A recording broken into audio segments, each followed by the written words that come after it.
Priscila e eu vivemos sossegados e felizes. Eu não conseguia acreditar que tinha encontrado ela. Eu a amava tanto que casamos com apenas um mês de namoro. Meus pais, ao a verem, disseram que ela ainda era encantadora como quando a conheceram.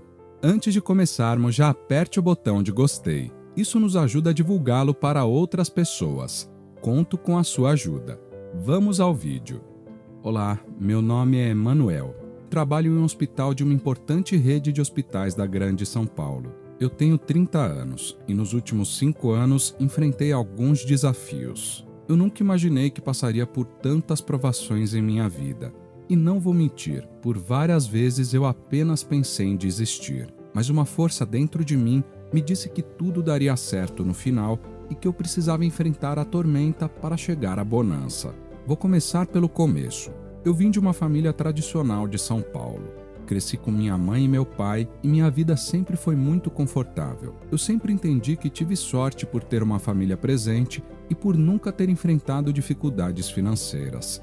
Isso porque eu via que alguns dos meus colegas de escola, contando um pouco de suas vidas, alguns contavam que seus pais eram muito abusivos e que os maltratavam quase diariamente. E outros contavam que tinham uma família normal, que os pais não eram temperamentais, mas que infelizmente sempre faltava comida em casa. Ouvindo tudo aquilo, eu percebia que a minha vida era equilibrada. Os meus pais diziam que me amavam todos os dias. Eu nunca os via brigando, e nossos armários viviam cheios de comida. Então, apesar de ainda ser criança, eu rapidamente entendi que a minha vida era boa. Mas eu não gostava de ver os meus amigos tristes, não gostava de vê-los com fome, e não gostava de ser o único a ter vários brinquedos enquanto eles não tinham nada. Eu tinha tantas coisas que eu resolvi dividir. Eu fiquei um dia inteiro separando alguns brinquedos com os quais eu menos brincava. Não vou mentir, por ainda ser jovem, eu fiquei em dúvida em alguns momentos e quase desisti de doá-los. Mas rapidamente, meu pensamento de justiça prevaleceu. Então, eu comecei a levar para a escola alguns dos brinquedos que eu tinha decidido doar. Eu percebia que meus amigos ficavam felizes e eu ficava feliz também. Então, eu comecei a separar comida também. Eu abria os armários, colocava salgadinhos e bolachas na minha mochila e levava para a escola e dava tudo para os meus coleguinhas de escola. Eu era tão ingênuo que fazia isso sem contar para os meus pais. Então eles logo começaram a perceber que estavam faltando coisas nos armários e me perguntaram se eu sabia o que tinha acontecido. Eu expliquei aos meus pais o que eu tinha feito e uma expressão surgiu em seus rostos. Eu não entendi naquele momento, mas anos depois, quando eu tive meus próprios filhos, eu entendi o que era aquela expressão, orgulho. Conforme eu fui crescendo, eu me candidatei a vários trabalhos voluntários. Eu sempre senti em meu coração impulso de ajudar as pessoas. E como eu tinha uma família financeiramente estável, não havia necessidade de trabalhar durante minha adolescência. Sendo assim, eu comecei a usar o meu tempo em trabalhos voluntários. Eu administrava o meu tempo e conseguia ir a 2 trabalhos voluntários por dia depois de sair da escola. Eu chegava em casa muito cansado, mas mesmo assim me sentia feliz. Eu sentia que estava fazendo a diferença na vida de muita gente. Não tinha muitos adolescentes nos trabalhos voluntários, a maioria eram pessoas mais velhas. Mas eu entendia, os meus amigos da minha idade estavam todos trabalhando, precisavam ajudar em casa. Mas uma jovem mais ou menos da minha idade sempre estava ali. O nome dela era Priscila. Eu, um jovem tímido e desajeitado, a amei desde a primeira vez que a vi. Ela era linda. Eu ficava tão nervoso perto dela que começava a gaguejar.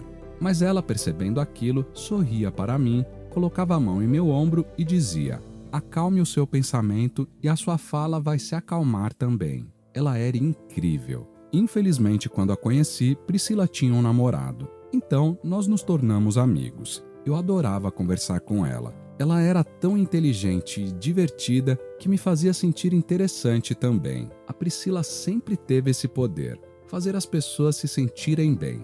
Em um desses trabalhos voluntários, eu acabei ficando muito tempo no frio.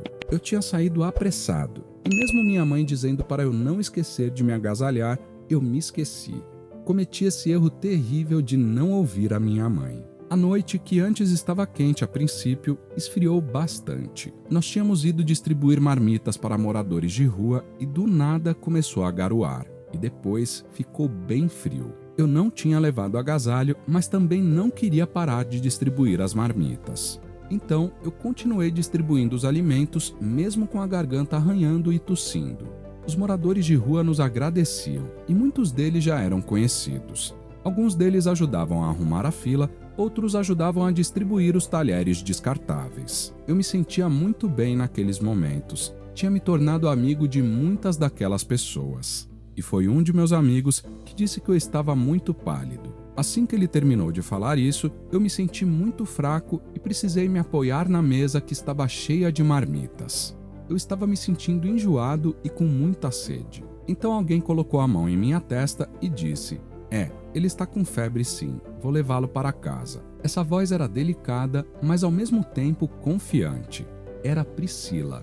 Ela me levou para casa. E mesmo estando doente, eu estava feliz porque ela foi conversando comigo durante todo o caminho dentro do ônibus. Em meio ao meu estado febril, eu disse a ela que nunca tinha andado de ônibus e que era legal. E era verdade, meus pais sempre me levavam de carro para os lugares que eu precisava ir. Então nunca tinha precisado andar de transporte público. Priscila deu risada, pois achou que eu estava brincando. Chegando na minha casa, ela ligou para os outros voluntários e perguntou se o endereço estava correto. Eles disseram que sim. Ela então me disse: "Ué, Emanuel, você é rico e nunca me contou?" Ela deu risada e entrou comigo em casa. Ela me fez companhia durante toda aquela noite. E como ficou tarde, meus pais a agradeceram e disseram para ela ficar ali naquela noite. Ela acabou dormindo na minha casa, no quarto de hóspedes. No dia seguinte, quando acordei, ela já tinha ido embora. Meus pais disseram que ela era uma jovem encantadora. Eu fiquei uma semana de cama. Nos exames médicos aos quais fui submetido, também descobriram que minha pressão sanguínea também tinha baixado e que eu precisaria tomar cuidado com isso durante toda a minha vida. A partir desse dia, eu passei a andar com bolachas salgadas na mochila. Eu estava ansioso para rever Priscila, porém, quando voltei ao voluntariado, não a vi mais. Eu perguntava sobre ela para os outros voluntários, mas ninguém sabia dela. Eu consegui o telefone dela, mas quando liguei, tinha sido desativado. Foi com pesar que eu entendi que tinha perdido o contato de Priscila e que talvez nunca mais a visse de novo. Os anos foram passando. Meus pais trabalhavam como advogados e eu decidi seguir na área de saúde. Queria continuar cuidando das pessoas, e especialmente das pessoas mais humildes. Eu comecei a estudar e terminei a minha faculdade. Nesse período, os meus pais diminuíram um pouco os casos que pegavam. Então, foi a minha vez de ajudar financeiramente em casa. Era bom poder retribuir tudo o que eles tinham feito por mim. Eu acabei me tornando um médico respeitado e consegui escolher em qual hospital trabalharia. Eu comecei a trabalhar em um hospital público. Alguns dos meus colegas de profissão alertaram que eu poderia ganhar mais no setor privado. E de forma preconceituosa, alguns diziam que eu atenderia pessoas melhores no setor privado.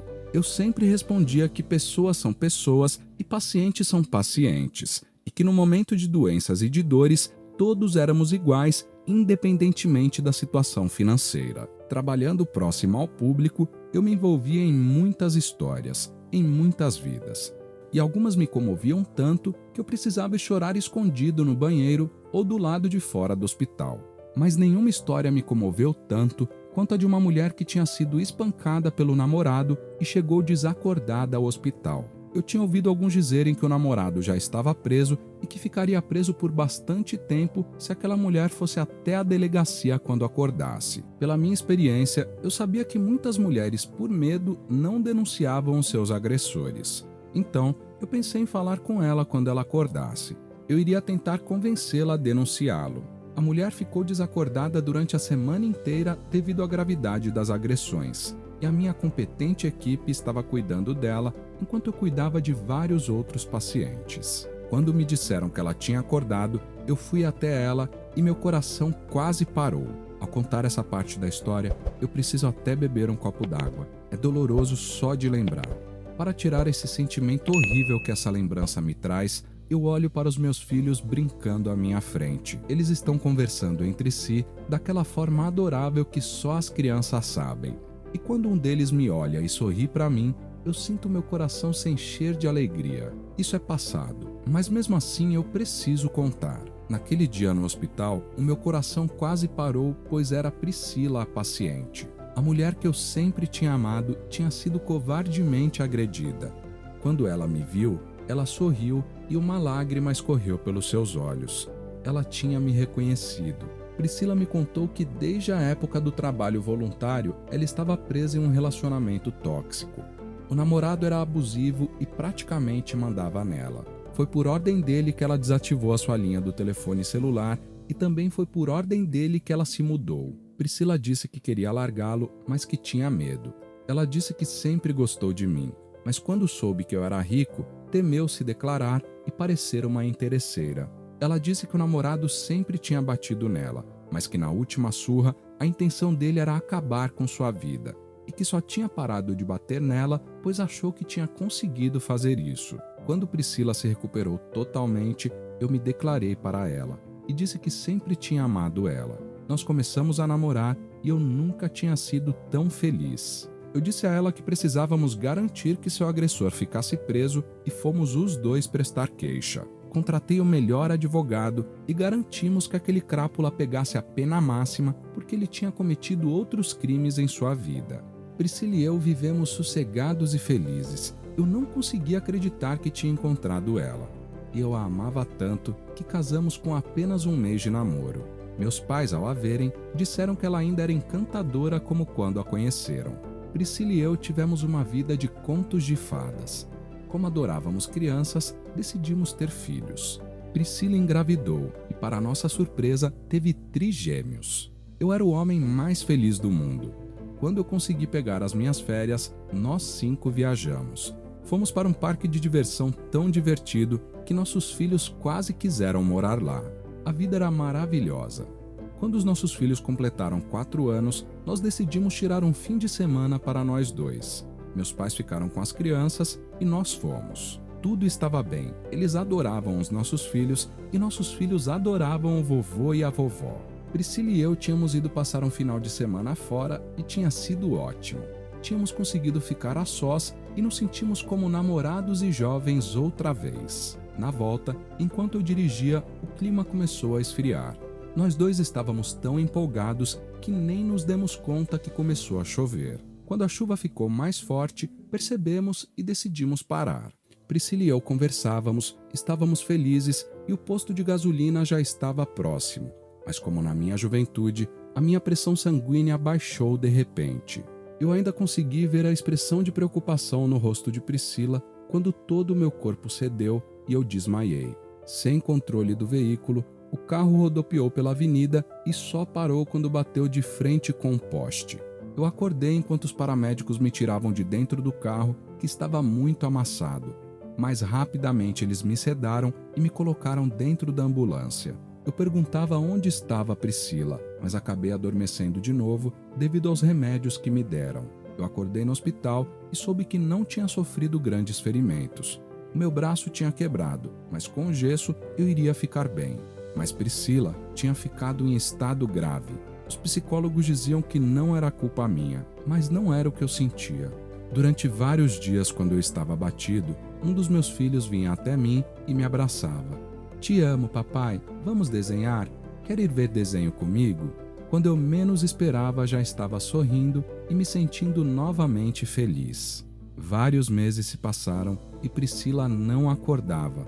Nos momentos em que eu mais precisava de fé e esperança, eu tive, e foram os meus filhos. Eu chorava longe deles e já estava perdendo as esperanças que veria minha esposa acordada de novo. Como médico, eu sabia que em alguns casos as pessoas não acordavam mais. Minhas esperanças estavam se esgotando. Até que um dia, quando eu menos esperava, um dos meus filhos se aproximou de mim e disse: "Papai, a mamãe vai voltar para casa."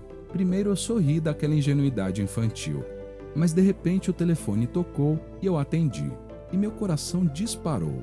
Do outro lado da linha, uma voz tranquila dizia que a minha esposa tinha acordado e que ele estava ansiosa para me ver e ver os nossos filhos. Eu tentei me segurar, mas comecei a chorar em linha mesmo. Enquanto eu soluçava, tentava perguntar se aquilo era verdade. Tentava dizer que se aquilo fosse um trote, seria uma maldade sem tamanho. pois se eu acreditasse naquilo e depois descobrisse que era mentira, seria o fim de minha existência. E eu não poderia fraquejar, porque precisava criar os meus filhos.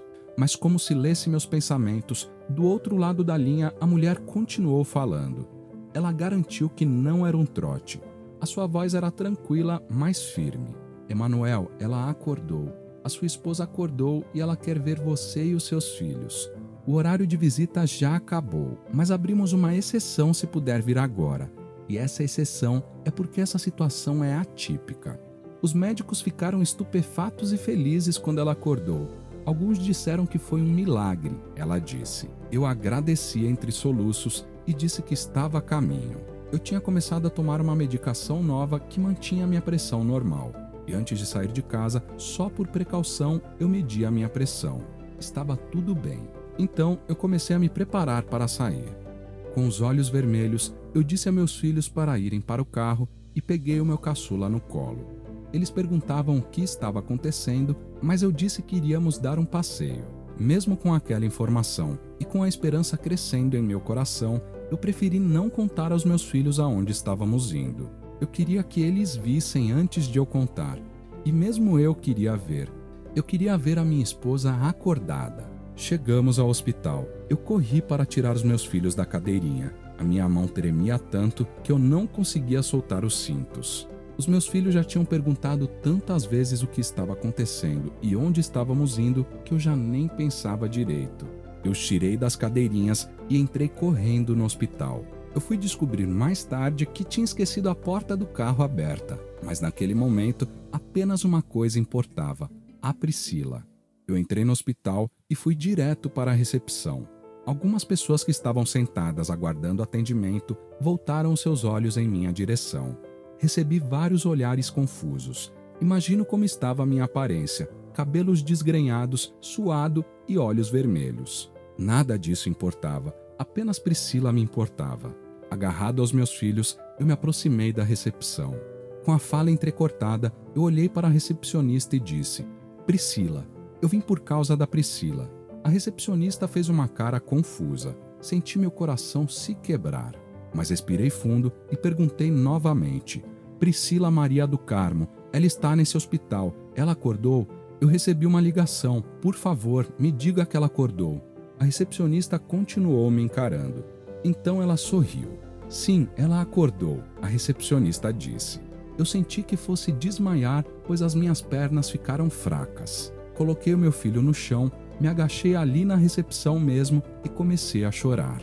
Compadecido pela minha situação, um enfermeiro se aproximou de mim e me colocou em uma cadeira de rodas. Segurando 2 dos meus filhos no colo e pedindo ao terceiro para que me acompanhasse, o enfermeiro empurrou a minha cadeira de rodas até o quarto com o número 11 na porta. Eu já tinha visto aquele quarto tantas vezes nos últimos meses. Eu já tinha entrado ali cheio de esperanças e saído descrente. Eu já tinha entrado ali feliz, triste, irritado. Já tinha saído daquele quarto amaldiçoando a minha sorte e achando que tinha sido abandonado à própria sorte. Porém, naquele dia, assim que eu entrei naquele quarto, o meu coração se encheu de felicidade. Foi tanta alegria que eu precisei esfregar os olhos para acreditar no que estava vendo. Era Priscila, era a minha mulher. Ela estava me olhando com aquele mesmo olhar que eu me lembrava. Um olhar doce e sereno. Aquele olhar tinha me tranquilizado em momentos de desespero. Aquele olhar tinha até me aquecido em dias frios.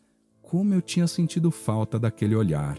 Não vá me dizer que você veio se internar aqui ao invés de me levar para casa, Priscila disse brincando, sorrindo. Eu me levantei, fui até ela devagar, nossos filhos me seguindo. Seus pequenos olhinhos ficaram desconfiados só por um momento, mas logo eles entenderam que a mãe tinha voltado. Eles correram até os pés da cama. Mamãe, mamãe, eles gritavam. E Priscila sorriu para eles. Eu estava tão emocionado que tentava falar com ela, mas minha voz não saiu. Era emoção demais, alegria demais. Eu queria falar que estava com saudades e que a amava. Ela então delicadamente colocou a mão em meu ombro, sorriu e disse: acalme o seu pensamento e a sua fala vai se acalmar também. Já em casa, enquanto eu contava toda a história da minha vida, meus 3 filhos brincavam no tapete. Eles estavam dando tantas risadas a ponto de tombarem para o lado de tanto rir. Um dos meus filhos tentava descobrir como um de seus brinquedos fazia o som quando ele apertava. Essa inocência dos meus filhos regou a minha desesperança e a transformou em alegria. Tê-los ao meu lado me tornou não só um pai melhor, como um homem melhor. O que você achou da história de vida de Emanuel? Deixe a sua opinião sobre isso nos comentários. Se você quer ver outro conteúdo assim agora, clique em um dos vídeos que estão sendo recomendados para você nesse momento. Se inscrevendo agora no canal, você consegue acompanhar os nossos próximos conteúdos que são semanais. Então, não perca tempo. Se inscreva. Até o próximo vídeo.